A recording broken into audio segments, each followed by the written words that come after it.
Clay Shaw and his connected alias, Clay Bertrand, in the Oliver Stone film JFK, are very much like a modern figure, loved by some and vilified by others.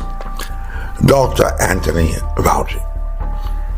Many have seen the Hollywood movie, and many have held at least a curious thought about events that had occurred in Dallas on November 22nd, 1963. However, while there remain memorable quotes from colorful characters, like the phrase, back and to the left, back and to the left, or Black Ops, Mr. Garrison, people in my business, or even David Perry's response to what had been so appealing about Houston during a thunderstorm. I hadn't been there ice skating in many years, and I was with a couple of young friends, and we decided we wanted to go ice skating. As the film rolls down to its exciting conclusion, with the scene in the courtroom where we find the New Orleans prosecutor Jim Garrison reminding the jury and quoting Tennyson's line about how authority forgets the dying king. The suggestion at the end is that somehow Clay Shaw had evaded capture, like many say Dr. Fauci and his associates are doing, because of some huge and complex and evil conspiracy. Well, the answer may actually be not quite the mystery wrapped in a riddle inside an enigma that our imaginations want to conceive, and may avoid the far more simpler explanation. Perhaps Mr. Garrison, for whatever reason, enamored of his newfound prominence and publicity, or simple incompetence, had just forgotten the most important job about being a prosecutor.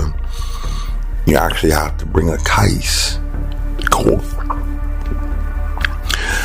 The date was March 1st, 1967, when New Orleans businessman Clay Shaw was arrested for conspiracy in the murder of President John F. Kennedy.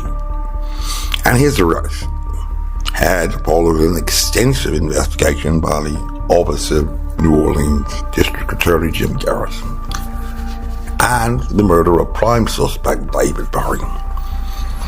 It took 2 whole years after Clay Shaw's arrest for the case to finally go to criminal trial. However, the only substantial evidence that had been brought against Clay Shaw had been 2 witnesses, one of whom had claimed that he had attended an event where he had witnessed Clay Shaw and Lee Harvey Oswald together. However, guilt by association is generally not sufficient to support a charge of having conspired to kill the president. You need just a little bit more than your imagination, your hopes, your plans, and your fears if you decide to actually bring a case to court, even if it might make a wonderful movie. There was also testimony on the question of whether Clay Shaw was Clay Bertrand, this alias associated with him, but also one that a man named Dean Andrews had told the Warren Commission had tried to hire him to defend Oswald after the assassination. Clay fraught with his own burden of presenting corroborating material evidence, as if trying to help someone get a lawyer is the reason that you need to be drawn into a conspiracy. Everyone has a right to an attorney, and a lot of people have some questionable friends. But ultimately, the case for murder conspiracy hung on the testimony of one Perry May Russo, who had described being a part at a party with Shaw, Berry, and Oswald, in which a murder plot involving triangulation of gunfire was discussed.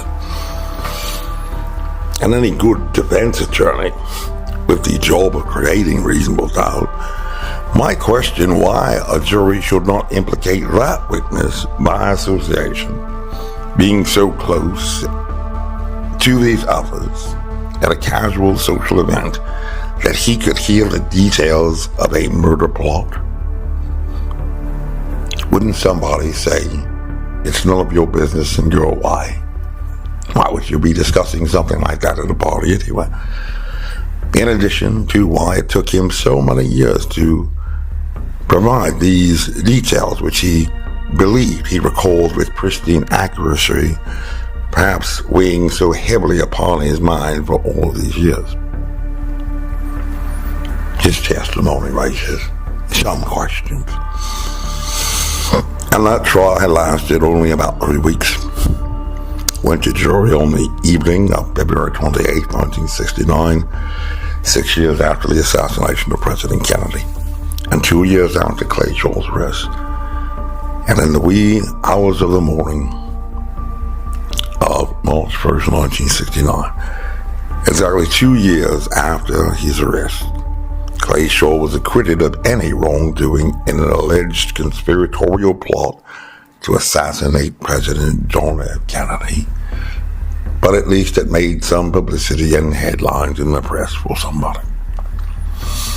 And today in the news, certainly political figures like Senator Rand Paul and former DNI Tulsi Gabbard, during, of course, another election year, are making headlines about conspiracies connected to COVID-19 and the connections to the vilified character Dr. Anthony Fauci.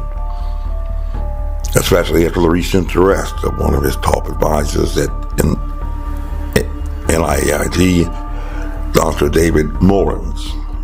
Another case is quietly making its way to the Supreme Court without making any headlines, drawing any press attention. From either side of the political spectrum. And perhaps just because it just appears to be just an ordinary FOIA case.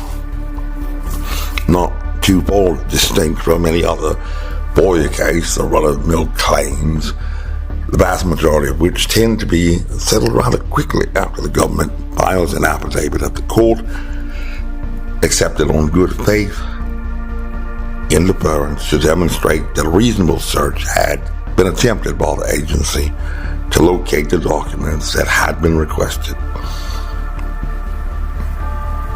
and that any documents that had been withheld had been lawfully exempted from disclosure under one of 9 authorized exemptions. But if it was that simple, you have to ask, why would it be going all the way to the Supreme Court? And at least in this case, the court acknowledged protracted history dating back to March 23, 2021. The government had never provided any documents at all to the requester. The government had never contacted the requester after 10 days to notify him of any unusual circumstances that might delay a response. The government had failed within 20 days to provide any communication at all to the requester. And after 3 different federal courts in which the case had been brought had dismissed the case, no judge in a court of competent jurisdiction had ever accepted as true all facts and reasonable inferences contained in the complaint. More importantly, no court of competent jurisdiction had ever issued an order to the offending agency to enjoin that agency from unlawfully withholding the requested documents, or even requesting just an explanation, nor compelling the agency to produce the documents that had been alleged to have been withheld by the requester. And not even after rendering a finding that there had been an assertion of a presumptive claim of executive privilege, a legal term of art that has now only appeared in a baker's dozen of federal cases, all involving the highest echelons of political power, and coined as a term of art during the Watergate scandal, when the Nixon administration had refused to respond to subpoenas related to investigations.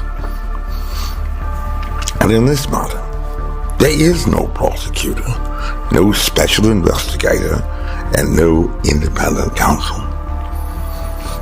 And that may be the most important reason why no court had ever compelled this agency to simply just provide a justification as to why it had failed to provide any response at all to the request, electing a dubious right to remain silent at the courthouse.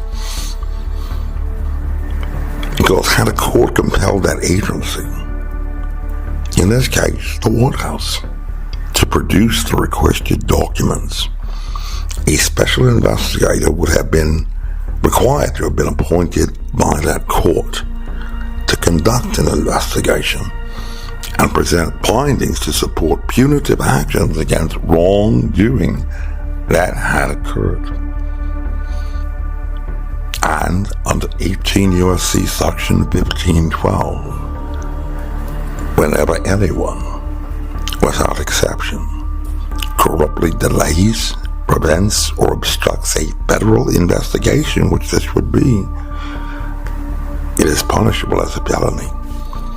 And somehow none of this ever made any mention in the press. I wonder why. This message was approved by Major Mike Webb. Honest.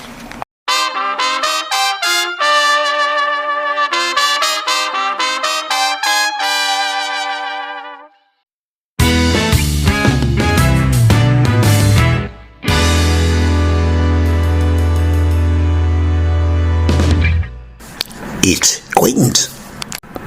Always.